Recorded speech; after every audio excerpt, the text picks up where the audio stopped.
राम सेतु और विवादों का नाता तो चोली दामन जैसा हो गया है। यानी कि जहां जहां राम सेतु वहां वहां विवाद। हमारे देश में सरकारें तो बदली, लेकिन बदला तो सवाल का रूप कि आखिर राम सेतु है क्या। सच्चाई की कसौटी पर राम सेतु को कई बार पीसा गया, लेकिन यह खरा नहीं उतर पाया। ना जाने वो कौन सा पैमाना होगा जो ये बता दे कि राम सेतु एक हकीकत है या फिर कोई गढ़ी गई कहानी। राम सेतु के अस्तित्व को लेकर एक बार फिर से बहस शुरू हो गई है। केंद्र सरकार ने संसद में राम सेतु के अस्तित्व पर पुख्ता प्रमाण होने से इनकार किया है, तो विपक्ष इस मामले में हमलावर हो गया है। नमस्कार, स्वागत है एसएनए में। एसएनए भारत आज का वो शो है जिसमें खबरों का प्रदेश स्तर की, राष्ट्रीय स्तर की, अंतर्राष्ट्रीय स्तर की वो खबरें होती हैं जिसका स्पेशल न्यूज एनालाइज हम करते हैं।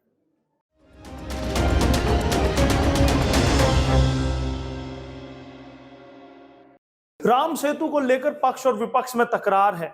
दोनों ही ओर से बयानबाजी जारी है और अधर में लटका है तो लाखों करोड़ों देशवासियों का विश्वास, जो कि समय बीतने के साथ और भी ज्यादा मजबूत होता जा रहा है। राम सेतु असल में एक हकीकत है।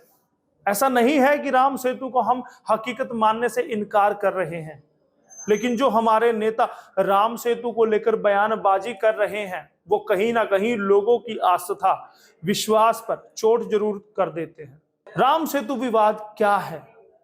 राम सेतु को लेकर पौराणिक कथाओं का हवाला देते हुए दावे किए जाते हैं। सबसे बड़ा दावा तो यह है कि भगवान राम ने इस सेतु को लंका पर चढ़ाई करने के लिए बनाया था, जिसमें बंदरों की सेना ने उनकी मदद की थी। वहीं मुस्लिम पक्ष की तरफ से दावा किया जाता है कि आदमी ने इस पुल को बनाया था। अगर साइंटिफिक रिसर्च की बात करें तो एक्सपर्ट्स का कहना है कि समुद्र में उस जगह पानी उथला होने के चलते पत्थर दिखने लगे हैं। इसे लेकर साल 2007 में यूपीए सरकार ने सुप्रीम कोर्ट को बताया था कि ऐसे कोई भी प्रमाण नहीं है कि कथित राम सेतु को इंसानों ने बनाया था। इसे लेकर जमकर हंगामा हुआ था, जिसका जिक्र आज भी बीजेपी के कई नेता करते हैं। राम सेतु पर मोदी सरकार ने क्या कहा? जिस राम सेतु की मोदी सरकार अक्सर हिमायती हुआ करती थी, तो वहीं उसी सरकार का अब बदला हुआ बयान संसद में सुनने को मिला है। केंद्र की मोदी सरकार की तरफ से मंत्री जितेंद्र सिंह ने संसद में कहा था कि भारत और श्रीलंका के बीच राम सेतु के पुख्ता साक्ष्य नहीं है। दरअसल इस मुद्दे को हरियाणा से निर्दलीय राज्यसभा सांसद कार्तिकेय शर्मा ने उठाया था, जिस पर मंत्री जितेंद्र सिंह ने जवाब देते हुए राम सेतु पर ही सवाल खड़े कर दिए। उन्होंने कहा था कि जिस स्थान पर पौराणिक राम सेतु होने का अनुमान लगाया जाता है, उस स्थान की सैटेलाइट तस्वीरें लिए जाने से छिछले पानी में आइलैंड और चूना पत्थर नजर आते हैं, लेकिन यह दावा नहीं कर सकते कि वही राम सेतु के अवशेष है। इसके साथ ही जितेंद्र सिंह ने संसद में कहा था कि भारत का स्पेस डिपार्टमेंट इस कार्य में लगा हुआ है। उन्होंने यह भी कहा कि राम सेतु के बारे में जो प्रश्न है उसकी खोज को लेकर हमारी कुछ सीमाएं हैं। कारण यह है कि इसका इतिहास 18,000 वर्ष पुराना है और अगर इतिहास में जाएं तो यह पुल लगभग 56 किलोमीटर लंबा था। सांसद कार्तिकेय शर्मा ने क्या सवाल उठाया था? हरियाणा से निर्दलीय सांसद कार्तिकेय शर्मा ने राज्यसभा में उस मुद्दे को उठाया था और उन्होंने सरकार से पूछा, मैं पूछना चाहता हूं कि क्या सरकार हमारे गौरवशाली इतिहास को लेकर कोई साइंटिफिक रिसर्च कर रही है, क्योंकि पिछली सरकारों ने लगातार इस मुद्दे को तवज्जो नहीं दी है। फिर कांग्रेस ने भाजपा पर कर दिया पलटवार। मंत्री जितेंद्र सिंह के बयान देने की देर थी कि कांग्रेस के द्वारा भी पलटवार कर दिया गया। छत्तीसगढ़ कांग्रेस में संचार विभाग के अध्यक्ष सुशील आनंद शुक्ला ने अपने बयान में कांग्रेस की नरसिम्हा राव सरकार की बात याद दिला दी। उन्होंने कहा कि कांग्रेस सरकार के समय 1993 में नासा के माध्यम से सैटेलाइट के कुछ तस्वीर लेकर उसका विश्लेषण किया गया था, जिसमें यह अनुमान लगाया गया कि यह पुल मानव निर्मित है। यानी कांग्रेस की सरकार ने यह स्थापित करवाया कि सेतु बंधु रामेश्वरम में स्थित श्री राम सेतु का अस्तित्व है। लेकिन दुर्भाग्यजनक है कि आज भाजपा उसको नकार रही है।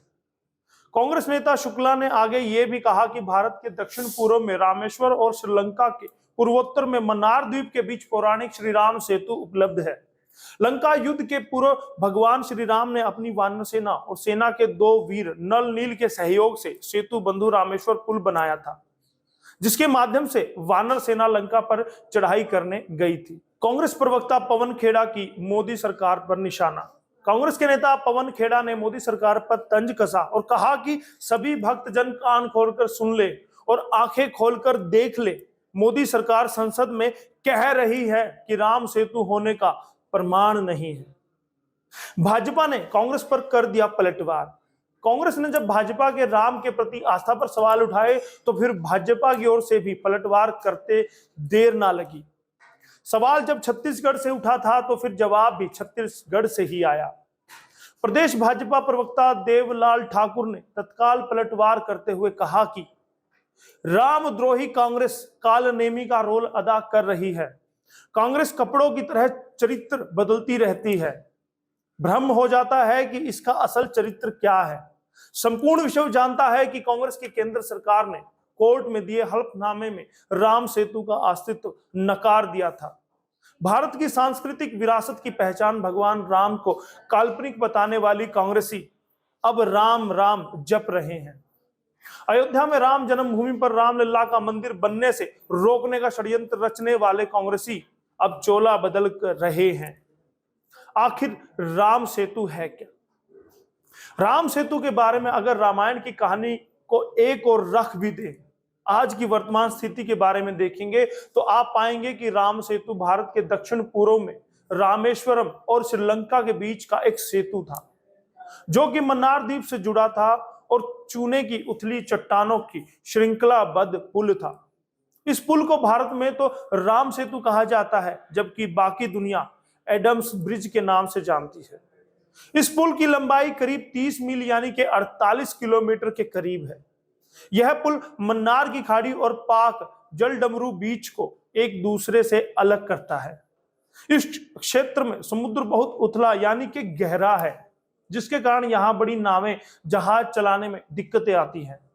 ऐसा भी माना जाता है कि सेतु के इस ढांचे पर चलकर लोग 15 शताब्दी तक रामेश्वर से मन्नार द्वीप तक जाया करते थे, किंतु तूफानों ने यहां समुद्र को थोड़ा और गहरा बना दिया, जिसके पश्चात यह पुल समुद्र में डूब गया। नासा ने 1993 में इस राम सेतु की सैटेलाइट तस्वीरें जारी करके इसे मानव निर्मित पुल बताया था। आप राम सेतु के बारे में क्या मानते हैं, क्या जानते हैं, हमें जरूर बताइएगा। और कांग्रेस के प्रयासों, भाजपा के प्रयासों पर आप क्या कहना चाहते हैं, वो हमें जरूर बताइएगा। और बहुत बहुत धन्यवाद करूंगा एसएनए के लिए। मैं यशपाल कंज। खास खबर हो या सवाल आपका, हम दिखाएंगे विश्वसनीय खबर। इसलिए हमारे सभी पेज को करें लाइक, सब्सक्राइब और शेयर, ताकि हर अपडेट पहुंचे आप तक सबसे पहले। खबर की धड़कन समझते हैं हम, हालात की संजीदगी जानते हैं हम। एहसास है देश और दुनिया देख रही है हमें। जिम्मेदारी जितनी शासन की, उतनी आम हिंदुस्तानी की, क्योंकि हम हैं भारत आज सबसे आगे।